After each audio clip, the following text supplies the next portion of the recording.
सावधान। नमो अरहन्ताणं नमो सिद्धाणं नमो आयनीयाणं नमो उवज्झायाणं नमो लोये सवसाहुणम्।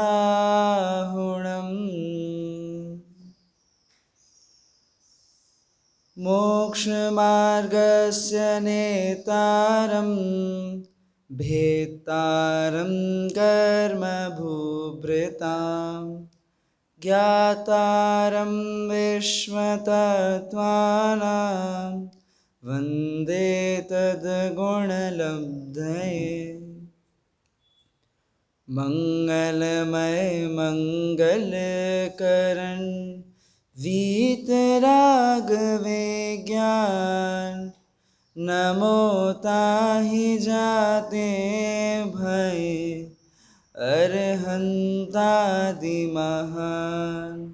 करि मंगल करि हो महा ग्रंथ करण को काज जाते मिले समाज सब पावे निज पद राज।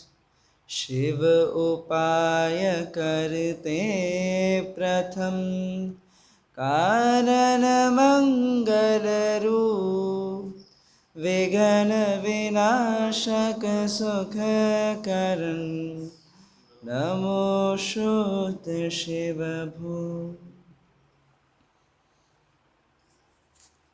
9वें अधिकार की चर्चा चल रही है और 9वें अधिकार का पहले टॉपिक का आज अंतिम व्याख्यान विषय रहेगा।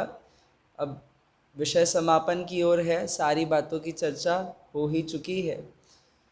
सारी बातों में यहाँ तक पहुँच चुके थे कि इस संसार में दुख है, इस संसार में सुख की रंच मात्र भी कल्पना नहीं की जा सकती है। ये जो संसार के दुख हैं, ये संसार के दुख से मुक्त होने का क्या उपाय है कि मोक्ष मार्ग इस संसार के दुखों से मुक्त होने का एकमात्र उपाय है। अब ये उपाय है, मोक्ष मार्ग जो उपाय है वो उपाय कैसा है, तो वो निराकुलता लक्षण सहित, क्योंकि निराकुलता ही सुख का लक्षण है, ऐसा निराकुलता लक्षण सहित कौन सा उपाय है कि मोक्ष का उपाय है। और इस जीव के जो पूर्ण सुख है उसकी प्राप्ति कहाँ होती है, मोक्ष में होती है। कदाचित कोई ऐसा कहे कि पूर्ण सुख तो संसार में भी हो सकता है, अरिहंत के होता है, अरिहंत किंचित संसारी होते हैं, कथनचित संसारी होते हैं। किसी अपेक्षा से संसारी कहा, क्यों कहा, क्योंकि अभी भी शरीर का संयोग है, अभी भी नाम कर्म है, अभी भी आयु कर्म है, सकल परमात्मा है, निकल परमात्मा अभी नहीं बने, इसलिए संसारी कहते हैं।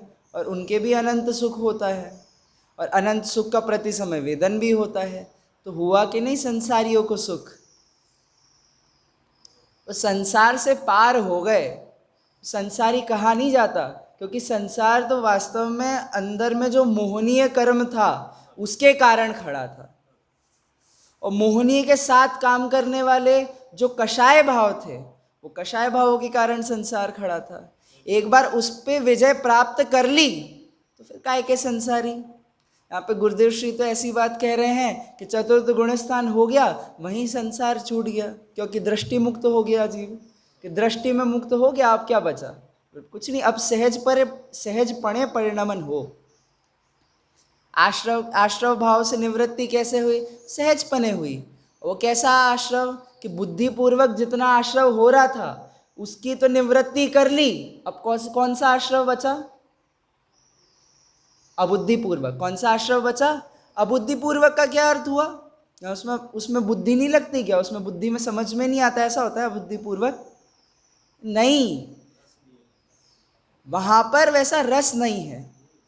जब कर्म का उदय आता है तब यथा योग्य वैसे परिणाम हो जाते हैं, वैसा परिणमन भी हो जाता है, पर वहां पर अपना जुड़ान नहीं करता, वहां पर अपनी बुद्धि, वहां पर अपना उपयोग इन्वेस्ट नहीं करता।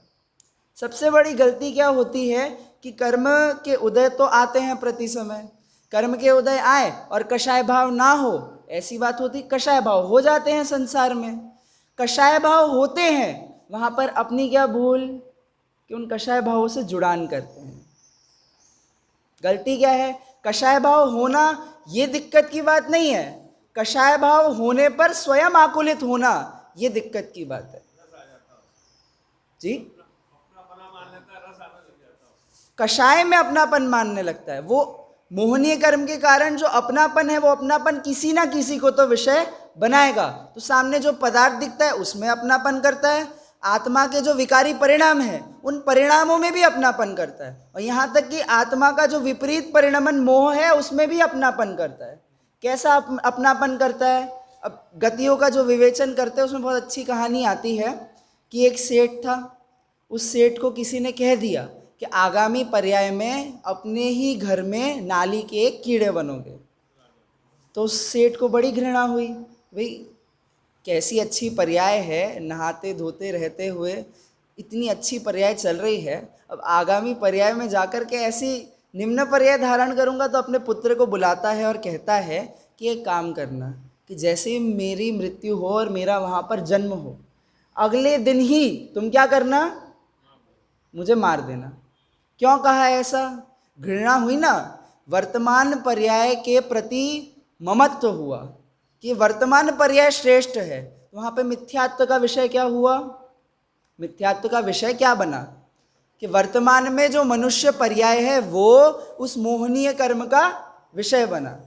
ठीक है, स्पष्ट है। अब जब वो मरा और मर करके वो कीड़े रूप उत्पन्न हुआ और अगले दिन उसका बेटा गया वहाँ उसको मारने, तो जैसे ही वो उसको मारने जाए और वो पुनः वापस छिप जाए। बोले क्या हुआ कि कल तो ये कह रहा था कि मुझे मार देना, ये पर्याय एकदम है एकदम उल्टी कैसी पर्याय है, गटर में रहना कोई अच्छी बात है? बोले वहाँ पे क्या हुआ, क्या फर्क पड़ गया कल के परिणाम में और आज के परिणाम में? कि कोई फर्क नहीं पड़ा, मोहनी वैसा का वैसा है, बस मोहनी का विषय परिवर्तित हो गया। अरे जो यहाँ की पूर्व देह में अपनापन था वो छूट गया और नई देह में अपनापन हो गया, अपनापन वैसे का वैसा बना रहा, बाह्य संयोग परिवर्तित हो गए। वहां पे ये बात का भी ख्याल नहीं रहा कौन पुत्र कौन ये, वहां पे तो शत्रु दिखता है कि ये तो मुझे मारने का प्रयास कर रहा है, कितना बड़ा शत्रु है, वहां पे वो आकुलता का कारण बनता है। कहने का आशय क्या है कि जब तक अंदर में मिथ्यात्व रहता है तब तक इस जीव के शांति हो नहीं सकती, संयोगों में भी शांति नहीं हो सकती, अपने परिणामों में भी शांति नहीं हो सकती, क्योंकि दोनों के पीछे मोहनीय खड़ा है तो वो होने ही नहीं देगा। इच्छा करने का अभिप्राय निरंतर बना रहेगा और वो निरंतर उसी अभिप्राय के कारण दुखी होता रहेगा। कदाचित कभी वो अभिप्राय को भूल भी जाए तो अभिप्राय तो इसका नाम है कि जो अंदर हमेशा सदा विद्यमान रहती है तो प्रकाशित होती है। जो कहते हैं ना आनंद का वेदन होता है, तो आनंद आनंद कहेंगे किस गुण की पर्याय होगी? ये जो आनंद है वो आनंद किस गुण की पर्याय होगी? अनंत सुख जो है, अनंत सुख की तो सुख पर्याय यदि कहें तो वहाँ पे आनंद किस गुण की पर्याय? तो वहाँ पर ये जो सम्यक दर्शन हुआ तो ये श्रद्धान गुण और ये जो अनंत सुख गुण इनकी मिली हुई पर्याय कहते हैं। क्यों कहते हैं? क्योंकि श्रद्धान है वही निरंतर बना रहता है, तो अतीन्द्रिय आनंद निरंतर बना रहता है। तो उस अतीन्द्रिय आनंद की निरंतरता का कारण क्या कि यदि वहाँ पर चारित्र गुण के आधार से उस बात को कहेंगे तो वहाँ पर दिक्कत आएगी। क्यों? क्योंकि कषाय के उदय तो आते रहते हैं, तो वहाँ पर वो सुख की निरंतरता नहीं दिखा पाएंगे। तो सुख की निरंतरता किसके आधार से दिखाते हैं कि वो जो प्रतीति है ना, अपने आत्म तत्व की प्रतीति है, उसके आधार से वो अतीन्द्रिय सुख, अतीन्द्रिय वेदन, अतीन्द्रिय आनंद को दिखाते हैं। अभिप्राय में जो सुख प्रकट हुआ वो सुख वास्तव में हमें सुख देने वाला है। पर्यायगत योग्यता तो जो है सो है, पर्यायगत योग्यता स्वयं मैं खुद की पर्याय को परिणमित करवाने में समर्थ नहीं हूँ, तो पर्याय की तो जैसी योग्यता हो उस अनुसार वो जीव के परिणाम हो, उसमें कोई नई बात नहीं है। पर वहाँ जैसा अभिप्राय होता है वैसा वेदन करता है। तीव्र कषाय में भी ऐसा नहीं होगा कि अपनी आत्म तत्व को भूल जाए, अपनी आत्म तत्व की प्रतीति छूट जाए। इतना स्ट्रॉन्ग वेदन होता है सम्यक दृष्टि को। सम्यक दर्शन की महिमा कहते कहते तो ऐसा कह देते कि एक क्षण के लिए बस सम्यक दर्शन कर तो लो। बोला अब अर्धपुद्गल परावर्तन से ज़्यादा नहीं रहेगा। नहीं, अर्धपुद्गल परावर्तन ऐसे बहुत कम समय हो ऐसा नहीं है, अनंत संसार का ही एक अनंत पार्ट है। अर्धपुद्गल परावर्तन के असंख्यात भाग करे और असंख्यात भाग में से एक भाग उठाया जाए, उसमें कितने सागर होते हैं? अनंत सागर होते हैं। कितने सागर होते हैं? आपके तो अर्धपुद्गल परावर्तन कितना अल्प समय है। बात ये नहीं है कि कितना समय है और कितना समय नहीं है, बात यह है कि अब संसार का अंत होगा होगा और होगा। वो जीव कैसा है कि वो जीव निकट भव्य है। अनंत काल में मोक्ष जाए पर वो जीव कैसा है? निकट भव्य है। सम्यक दर्शन ग्रहण करके उसकी विराधना करने पर भी सम्यक दर्शन की ऐसी महिमा देखो कि वो अब उस जीव को मोक्ष में ले जा करके ही छोड़ेगा। ऐसा इस अधिकार का पूरा स्वरूप हम समझ रहे हैं। अब सेकेंड लास्ट पैराग्राफ है, पेज नंबर 308।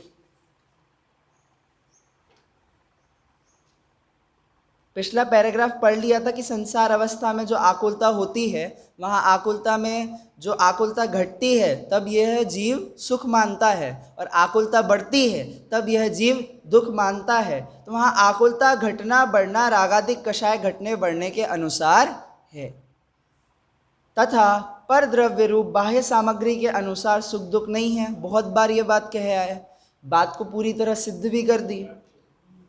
कषाय से इसके इच्छा उत्पन्न हो और इसकी इच्छा अनुसार बाह्य सामग्री मिले, तब इसके कुछ कषाय का उपशमन होने से आकुलता घटती है, तब सुख मानता है। और इच्छानुसार सामग्री नहीं मिलती तब कषाय बढ़ने से आकुलता बढ़ती है और दुख मानता है। सो है तो इस प्रकार, परंतु यह जानता है कि मुझे पर द्रव्य के निमित्त से सुख दुख होते हैं, ऐसा जानना भ्रम ही है।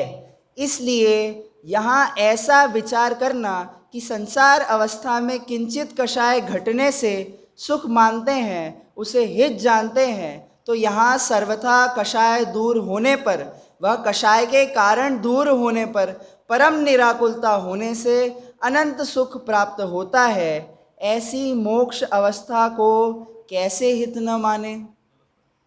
शैली का पार्ट है कि ऐसी अवस्था को कैसे हित न माने।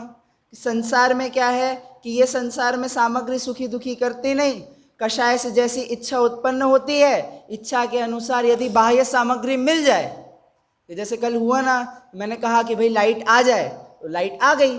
अब ऐसी ये अन्वय व्यतिरेकपना बहुत घटित होता है संसार में कि इच्छा की और संयोग मिल गया तो ऐसा लगता है कि मेरी इच्छा से कार्य होता है, पर एक्चुअल में आपकी इच्छा से कोई कार्य हुआ नहीं। वहाँ पर इच्छा के अनुसार कार्य होता हुआ दिखता है, तब ऐसी भ्रम बुद्धि उत्पन्न होती है कि मेरी इच्छा से कार्य हुआ, पर वो इच्छा में और वो कार्य के होने में क्या लेना देना। बोले जब समझदार व्यक्ति विचार करता है तो पता चलता है कोई लेना देना नहीं है।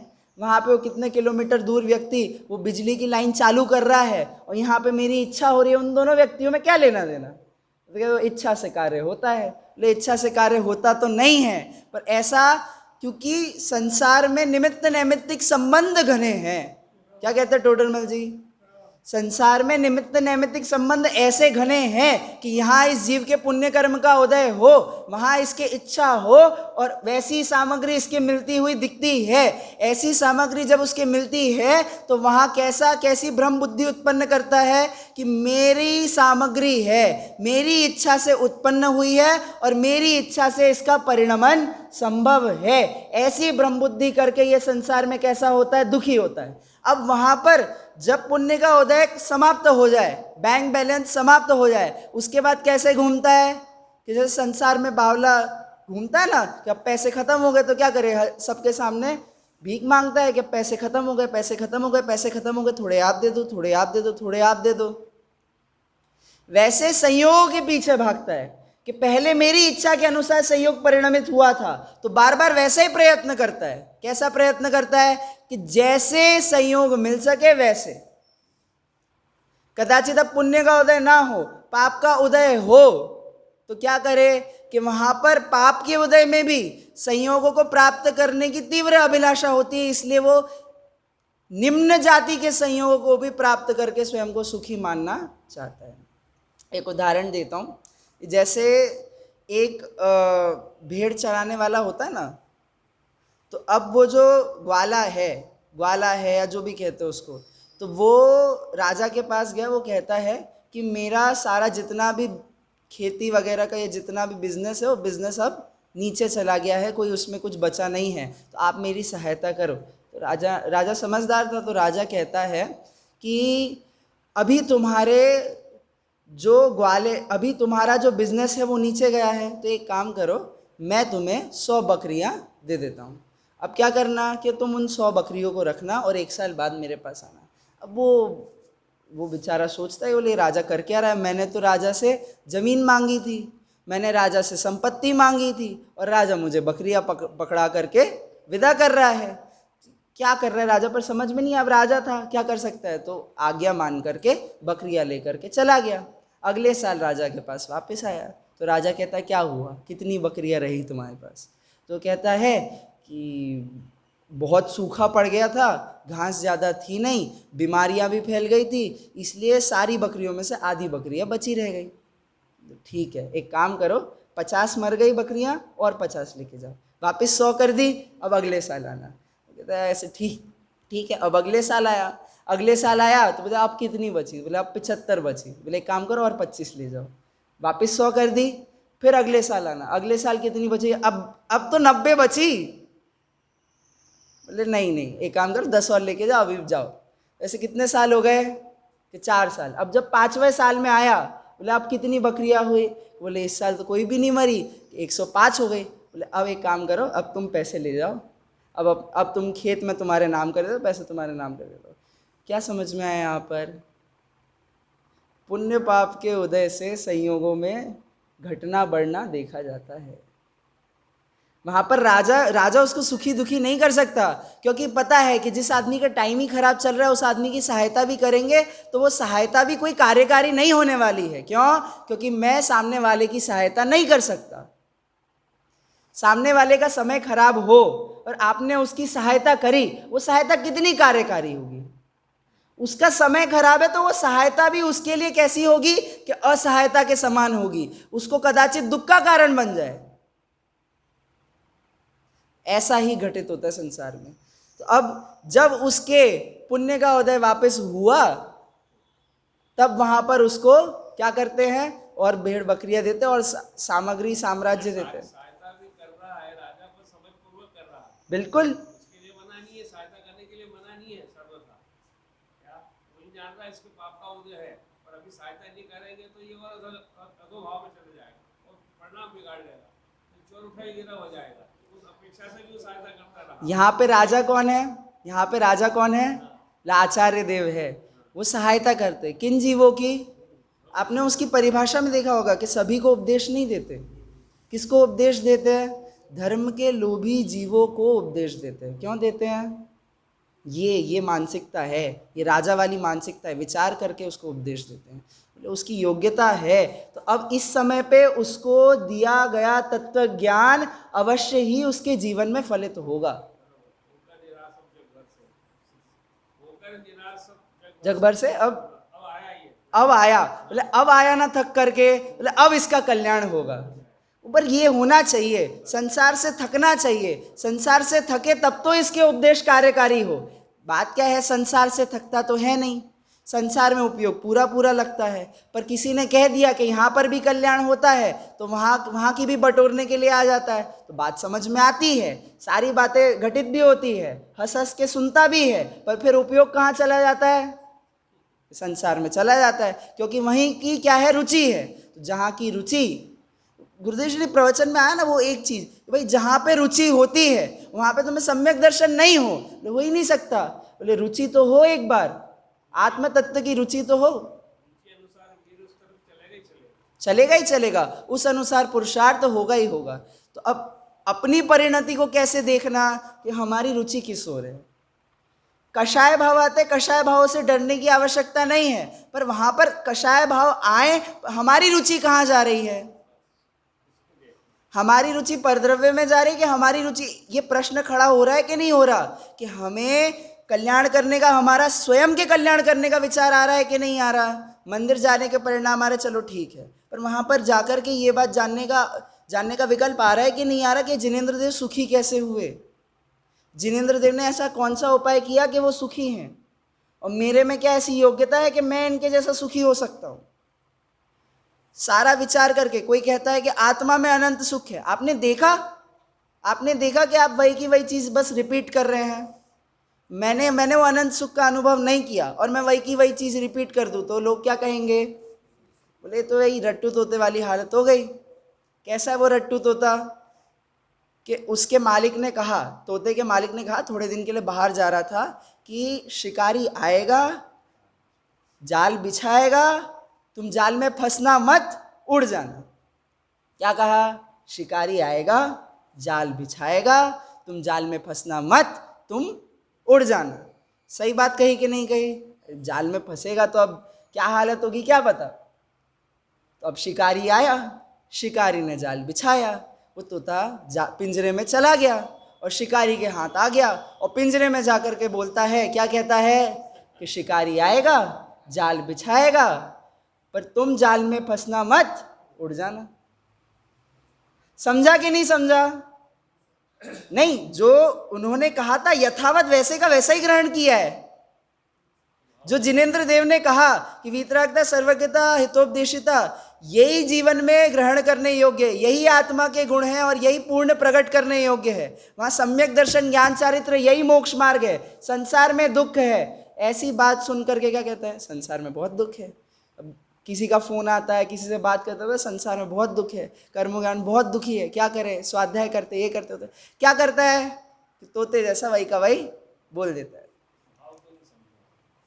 बात तो समझा, पर बात के पीछे के जो अभिप्राय है वो अभिप्राय तक नहीं पहुंच पाया।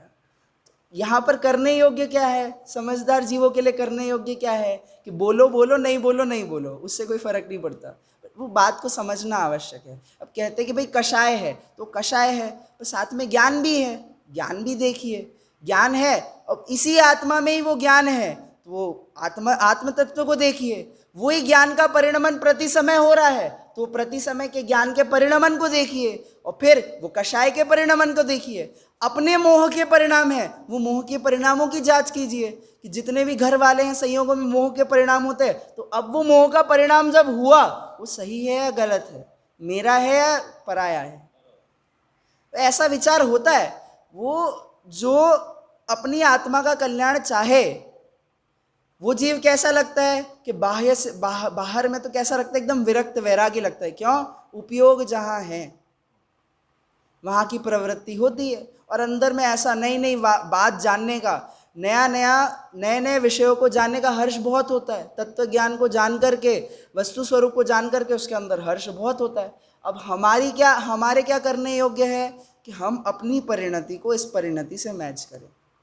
कि जब हम ये बात सुनते हैं कि मैं स्वतंत्र हूँ, मैं निर्भर हूँ, मैं किसी के द्वारा किया नहीं जा सकता, मेरे सुख दुख का कर्ता मैं हूँ और मैं अनंत सुखी हो सकता हूँ, जिनेंद्र देव के समान हो सकता हूँ, ये बात सुनकर के अच्छा लगता है कि नहीं लगता? ऐसा सुनकर के, ऐसी बात सुनकर के बोले हमें तो इन बातों की खबर ही नहीं थी, ऐसे ऐसे विकल्प आते या नहीं आते। ये सारे क्राइटेरिया हैं, ये मनोवैज्ञानिक क्राइटेरिया है कि आप सही मार्ग की ओर जा रहे हैं। सम्यक तो सन्मुख मिथ्या दृष्टि हो रहे हैं, मिथ्या दृष्टि तो है पर कैसा, सम्यक तो सन्मुख, कि अल्पकाल में ही अब इसके सम्यक तो होने वाला, मिथ्यात्व की ऐसी जोर नहीं बची। हम कहते कि भाई कर्म कितने ज़्यादा बलवान है, कितने बलवान है, कैसे बलवान है कि नरक गति में तो सम्यक दर्शन रोक नहीं पाते। सम्यक दर्शन हमें करना है, चारों गतियों में हमें सम्यक दर्शन करना है। चारों गतियों में हो सकता है कि ऊपर की 3 गतियां थी, वहां पे तो ये नियम बनाया कि शुभ लेश्याओं में ही सम्यक दर्शन होगा, कि नरक में सम्यक दर्शन करवाना तो इतनी स्वाधीन प्रक्रिया है कि अशुभ लेश्या होगी तो भी सम्यक दर्शन होगा, करो तो। अशुभ लेश्या में ही हो सकता, वहां पे शुभ लेश्या होती नहीं तो करे क्या? जहां शुभ लेश्या, अशुभ लेश्या मतलब किसी को मारने काटने के परिणाम, अब उस समय वैसे परिणाम नहीं होंगे, वैसी बात नहीं है, तो मुख्यता की अपेक्षा वो अशुभ लेशा कहते हैं। उस समय शुभ लेशा हो ऐसी बात नहीं है, मंदता है, मंदता है। तो सीधी बात क्या है कि मंद तीव्र कषाय से भी एट द एंड कोई फर्क पड़ा नहीं। वहां पर तो जैसे ही कषाय मंद पड़ी, वहां जैसे ही स्वभाव को ऊर्ध्व किया, जैसे ही स्वभाव की ओर लक्ष्य डाला और सम्यक दर्शन प्रकट होता है, संयोगों से कोई फर्क पड़ता नहीं। सामने वाला मारे, युद्ध करे, युद्ध में लड़ते लड़ते, पद्म पुराण में उदाहरण है कि रावण लड़ रहा था, तो सामने वाला जो राजा है, वो सामने वाले राजा को ये ख्याल में आया कि ये कैसी लड़ाई लड़ रहा हूं मैं, तो वहीं हाथी के ऊपर ऊपर ही केश लॉन्च करना प्रारंभ कर दिया। और वो युद्ध, कौन है? मधु, राजा मधु की कहानी है। शत्रुघ्न सॉरी, जो शत्रुघ्न था, हाँ, राम का छोटा भाई, उससे हुआ था, उससे युद्ध हुआ था। तो वहां पर जो युद्ध का मैदान है, वो युद्ध के मैदान में कैसी लेशिया चल रही है कि सबकी कृष्ण लेशिया चल रही है, नील लेशिया चल रही है कि सामने वाले को मार दे, जितने जीवों को मार सके उतने जीवों को मार दे। और वहां पर कैसा परिणाम हो जाता है कि वहीं पर एक समय बाद, कुछ समय बाद कैसे परिणाम होते हैं कि वैराग्य के परिणाम होते हैं। मुनि दीक्षा, अब वो राजा ने मुनि दीक्षा ली तो उनके अनुयायी क्या करते हैं कि साथ में ही उनका अनुपालन करते हैं और वही मुनि दीक्षा लेकर के चले जाते हैं। प्रथमान योग का कार्य है, प्रथमान योग का काम है उदाहरण देना, और उदाहरण के माध्यम से जो परिणाम है ना, परिणामों को आपको कॉन्सेंट्रेट करवाना कि परिणाम देखो कैसे विचित्र परिणाम होते हैं, और ऐसे विचित्र परिणामों में हमारे उल्टे परिणाम हो, वहां पर सुलटने में ज़्यादा समय नहीं लगता। क्या कहा? विपरीत परिणाम हो, संसार के परिणाम हो, पर जैसे ही वस्तु स्वरूप ख्याल में आता है, सुलटने में समय नहीं लगता, संयोगों से ज़्यादा फर्क नहीं पड़ता। तो यही बात पूरी कही, पर द्रव्य के निमित्त से सुख दुख होता है, ऐसा जानना भ्रम ही है, और भ्रम के कारण दुख होता है, और दुख दूर करने का उपाय क्या है? भ्रम जनित दुख दूर करने का उपाय भ्रम दूर करना है। तथा संसार अवस्था में उच्च पद को प्राप्त करे तो भी या तो विषय सामग्री मिलने की आकुलता होती है, या विषय सेवन की आकुलता होती है, या अपने को अन्य किसी क्रोधादि कषाय की इच्छा उत्पन्न हो उसे पूर्ण करने की आकुलता होती है। कदापि सर्वथा निराकुल नहीं हो सकता। अच्छा, यहाँ पर ये पूरी पिछली इच्छाओं को यदि याद करें और ये वाली इच्छाओं को याद करें, तो ये दोनों इच्छा एकदम सिमिलर है, सिमिलर टेस्ट वाली इच्छा है। कि सबसे पहले विषय को जानने की इच्छा होती है, फिर विषय के अनुरूप परिणमन करने की इच्छा होती है, फिर अनिष्ट संयोग है उससे दूर होने की इच्छा होती है, फिर कैसी होती है? अपनी कषाय हो तो कषाय के अनुसार परिणमन करने की इच्छा होती है। वहाँ पर भी यही बात कही। और आर्त ध्यान के यदि भेदों में देखेंगे तो भेदों में भी ऐसी इच्छाओं की बात कही है। तो क्या समझ में आता है कि ये सभी आर्त ध्यान का वर्णन है। ये जो आर्त ध्यान है वो संसार का प्रमुख कारण है। तो इस जीव के क्या करने योग्य नहीं है, क्या ऐसे आर्त ध्यान करने योग्य नहीं है। जो अबुद्धि पूर्वक कषाय होती है वहां पर बुद्धि लगा करके आर्त ध्यान करता है।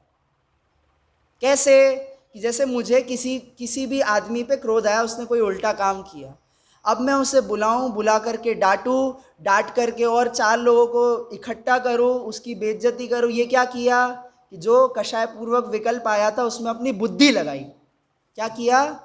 उसमें अपनी बुद्धि लगाई, और जब वो बुद्धि को एंगेज कर दिया तो अब पूरा दिन उसी में लगा रहता है। फिर इस बात में दुखी होता है कि अब इसी के विकल्प आ रहे हैं, पूरा दिन खराब हो गया, पूरा मूड खराब हो गया। ऐसी बातें सुनते कि नहीं सुनते? किया किसने? उपयोग किसने लगाया उस चीज में? उपयोग स्वयं ने लगाया। विकल्प होना वो तो कषाय के कारण हुआ, पर वहां पर अपने ज्ञान को किसने झोंका? पूरा का पूरा बोले स्वयं ने झोंक दिया। और फिर कहता है कि कैसे उल्टे लोग हैं, कैसा उल्टा परिणमन हो रहा है, और पूरे संसार को दोष दे देता है, पूरे संसार से विरक्त होता है। कैसे विरक्त होता है? द्वेष पूर्वक विरक्त होता है। पूरे संसार से दुखी होकर के संसार से वैराग्य होता है, या संसार का स्वरूप समझ करके संसार के प्रति राग द्वेष छोड़ करके विरक्त हुआ जाता है। बहुत बड़ी चीज़ है, बहुत बड़ी मानसिकता है। लोग संसार से दुखी तो बहुत आसानी से हो जाते हैं। क्या कहा? संसार से दुखी कौन नहीं है? संसार से तो सभी लोग दुखी है। तो अब इसके आधार पे यदि किसी को वैराग्य जगवाना चाहो तो बहुत ईजी है। बोले देखो ये तुम्हारे घर वाले ऐसा करते हैं, ये तुम्हारे परिवार वाले ऐसा करते हैं, ये तुम्हारे जो सेवक है वो तुम्हारे पीठ पीछे तुम्हारी ऐसी ऐसी बातें करते हैं, तुम्हारे जो मित्र है तुम्हारे उल्टे समय में तुम्हारे कोई कार्यकारी नहीं होते।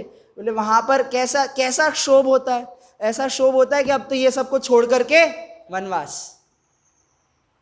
सही उपाय है कि नहीं वैराग्य का? नहीं, यहां पर आप उसमें रचे पचे हुए थे, तो वो जो राग है वो राग अपनी इच्छा पूर्ति नहीं हुई, उसके कारण जो दुख हुआ उसके कारण ऐसा लग रहा है कि ये सब छोड़ने योग्य नहीं। ये गलत तरीका है। कषाय से निर्णय किया, वो कषाय पूर्वक वो प्रतिज्ञा छोड़ने योग्य है। तो क्या करना चाहिए यहाँ पर इस सिचुएशन में? मेरे करने योग्य कार्य क्या है कि मैं संसार के स्वरूप का विचार करूं कि ये जो संयोग को मैंने अपना हितकारी माना था, मैंने ये माना कि ये मेरा मित्र है, उल्टे समय में मेरे सहायता करेगा, तो ऐसी मिथ्या कल्पना की क्यों? आपको पता है संसार में प्रत्यक्ष दिखता है कि विपरीत समय आने पर संसार का एक प्राणी आपके सहायक नहीं होता। स्वयं के हाथ में रखा हुआ सुदर्शन चक्र भी शत्रु के हाथ पर जाकर के विराजमान होता है। बोलो होता है कि नहीं? हर एक प्रति नारायण के साथ सुदर्शन चक्र चलाए, चक्रवर्ती का हो गया, वो चले गया, बाहुबली के हाथ में आ गया। वो तो कहानी है। वैसे ऐसा अब कहते हैं पंचम काल के कारण ये हुआ, हुंडा अवसर पिणीय इसलिए वो, वरना ऐसे चक्रवर्ती का ऐसा मान खंडन देखा नहीं जाता सामान्यतः, पर हुआ ना, हुआ ना। वहां पर जो स्वयं की संपदा है, जो स्वयं की शक्ति है, वो स्वयं की शक्ति दूसरे के पास जाती हुई दिखती है। बोले जब पाप का उदय हो तब इस दुनिया का एक सहयोग आपकी सहायता करने वाला नहीं है। ये बात स्पष्ट समझ में आने पर भी आपने ऐसी उम्मीद लगाई क्यों कि सामने वाला मेरी सहायता करेगा? दुख किस बात का हो रहा है कि वो उम्मीद टूटने का दुख हो रहा है। ऐसा दुख देता है कि जैसा और कोई दुख नहीं देता। स्वयं का विनाश हो तो ऐसा दुख नहीं होता। स्वयं के विनाश का इतना दुख नहीं होता जितना कोई दूसरा आदमी अपना आदमी धोखा दे दे उसका दुख होता है। क्यों? मोह जहां पर था तो मोह टूटता है। टूटता है मतलब कि मोह के अनुसार कार्य नहीं होता, तब ऐसा दुख होता है कि जैसे ये जो शारीरिक रोग भी कोई उसके सामने कोई वस्तु ना हो। मानसिक रोग जिसको कहते हैं, मानसिक रोग बहुत बड़ी चीज होती है। क्यों बड़ी चीज होती है? क्योंकि मोहनी बहुत बड़ी चीज होती है। मोहनी का असर कहाँ दिखता है? मन पर दिखता है। तो मन के हारे हार और मन के जीते जीत। क्यों? मोहनी मन पे काम करता है। अब मन जैसा परिणमित हो वैसा हार जीत लगती रहती है। वो पूरी पीछे पूरा विचार है इस चीज का। मोहनी का इतना ज्यादा असर है कि वो अपने विवेक को खड़ा नहीं होने देता, अपने विवेक को पराधीन करता है। वहां पर भी जो सम्यक दृष्टि जीव है, जो ज्ञानी जीव है, वो क्या करता है कि वो ये बात समझ जाता है कि मोहनी में ज्यादा जोर है नहीं, तो क्या करता है कि मोहनी का असर हटा करके अपने विवेक को खड़ा करता है। तो वहां पर क्या समझ में आता है कि मोहनी के कारण विपरीत परिणमन हो रहा है। तो कहाँ हो रहा है कि एक समय के लिए हो रहा है और फिर चला जा रहा है। तो मेरे पास बच क्या रहा है कि मेरा अखंड त्रिकाली स्वभाव, वहां पे कोई परिणमन नहीं हो रहा है। तो जब मोह का तीव्र उदय होता है तब तो होता है, पर जब मोह का मंद उदय होता है तो तब समझ में आता है कि शत्रु की शक्ति कम हो गई। तो अपने आप तत्व विचार में लगता है, अपने आप स्वाध्याय में लगता है, अपने आप विचार करता है वस्तु का, अपने आप स्वयं आत्मा को जानता है, अपने ज्ञान को जानता है, अपने ज्ञान में लीन होने का प्रयास करता है। प्रयास करता है तो हो जाता है। वहां पर सभी निमित्त अपने आप आते हैं, पर वहां पर किसकी प्रधानता है? पुरुषार्थ की प्रधानता है। प्रयास, प्रयास मतलब पुरुषार्थ। जो प्रयास किया ना मोक्ष मार्ग की ओर, वो उसका नाम है पुरुषार्थ। यहां पर बात तो सिद्ध हो गई। तथा संसार अवस्था में उच्च पद को प्राप्त करे तो भी या तो विषय सामग्री मिलने की आकुलता होती है, या विषय सेवन की आकुलता होती है, या अपने को अन्य किसी क्रोधादि कषाय से इच्छा उत्पन्न हो उसे पूर्ण करने की आकुलता होती है। कदापि सर्वथा निराकुल नहीं हो सकता। अभिप्राय तो अनेक प्रकार की आकुलता बनी ही रहती है। अभिप्राय में कैसी आकुलता बनी रहती है? अनेक प्रकार की आकुलता बनी रहती है, और कोई आकुलता मिटने के बाह्य उपाय करे तो प्रथम तो कार्य सिद्ध नहीं होता, और यदि भवितव्यता योग से वह कार्य सिद्ध हो जाए तो तत्काल अन्य आकुलता मिटने के उपाय में लगता है, मिटाने के उपाय में लगता है। क्या करता है कि सबसे पहले तो जो कार्य है वो कार्य सिद्ध नहीं होता। ये जीव 1000 विकल्प करता है दिन में 10 प्लान बनाते हैं, 10 प्लान में से एक प्लान सिद्ध हो जाता है तो क्या कहता है कि देखो मेरे अनुसार कार्य हुआ। 1000 प्लान में से एक प्लान सही होता है, एक प्लान सही पड़ता है, बाकी 999 प्लान गलत पड़ते हुए दिखने पर भी क्या कहता है कि देखो कार्य किया कि नहीं किया। तो वहां पर अपने कार्य को करने की आकुलता है। पहली बात तो कार्य होता नहीं, 999 बार तो कार्य होता नहीं, पर 999 में से अब एक बार कार्य हुआ तो वहां पर कैसी भवितव्यता योग से वह कार्य सिद्ध हो जाए। खुद किया इसलिए नहीं, खुद का विकल्प है इसलिए नहीं कि होना था इसलिए वो कार्य हुआ। अब जो कार्य हुआ उसमें कैसी बुद्धि करेगा कि मैंने किया, तो तत्काल अन्य आकुलता मिटाने के उपाय में लगता है। क्या करता है कि एक काम हुआ, अब एक काम के बाद क्या है, अपनी तो लिस्ट बड़ी है, एक काम काटा उसके बाद दूसरा तो आएगा ही, कहाँ जाएगा। कर्म तो क्रम से आते जा रहे हैं, एक के बाद एक के बाद एक के बाद एक के बाद, और निराकुल होना चाहता हो सकता है, हो सकता है वो इच्छा पूर्ण कर, इच्छा कंप्लीट करने का प्रयास करते हैं। जैसे कोई रेस होती है तो रेस में भागे, क्यों भागता है कि भाई फर्स्ट आ जाओ। अब रेस में 10 लोग भागते हैं, खुद अच्छे से दौड़ पाए नहीं दौड़ पाए, सामने वाला तुमसे अच्छा ज़्यादा दौड़ ले, तुम कदाचित कहीं गिर जाओ, कदाचित तुम डिस्क्वालीफाई हो जाओ सामने बाजू वाले की लाइन में। ऐसी पराधीनता होने के बाद भी कदाचित भाग करके फर्स्ट आ जाता है तो उसको क्या लगता है, अच्छा सेकंड आया तो बात कैसी करेगा पता है, कैसी बात करेगा, इतने से रह गया,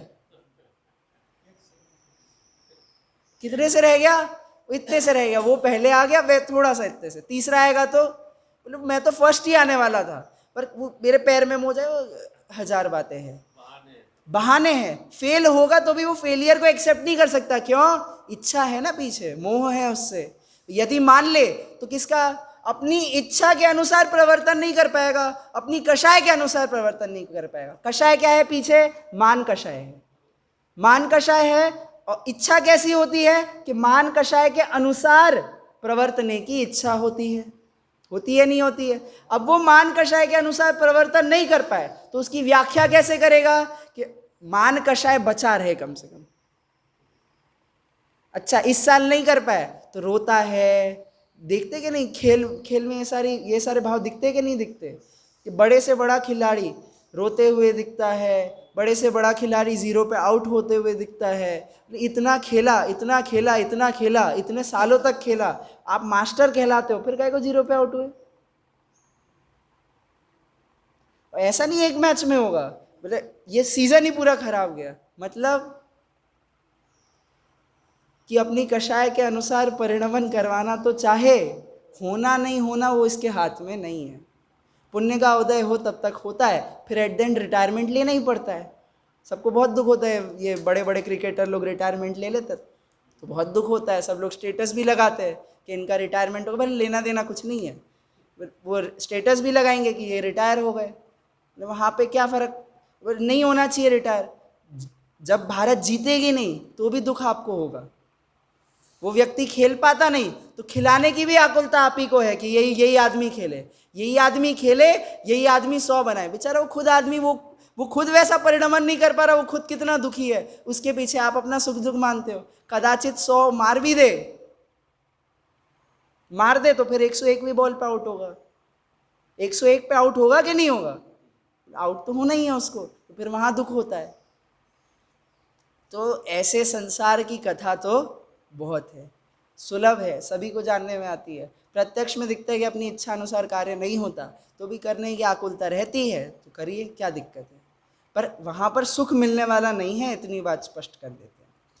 अब भवितव्यता योग्य से वह कार्य सिद्ध हो जाए तो तत्काल अन्य आकुलता मिटाने के उपाय में लगता है।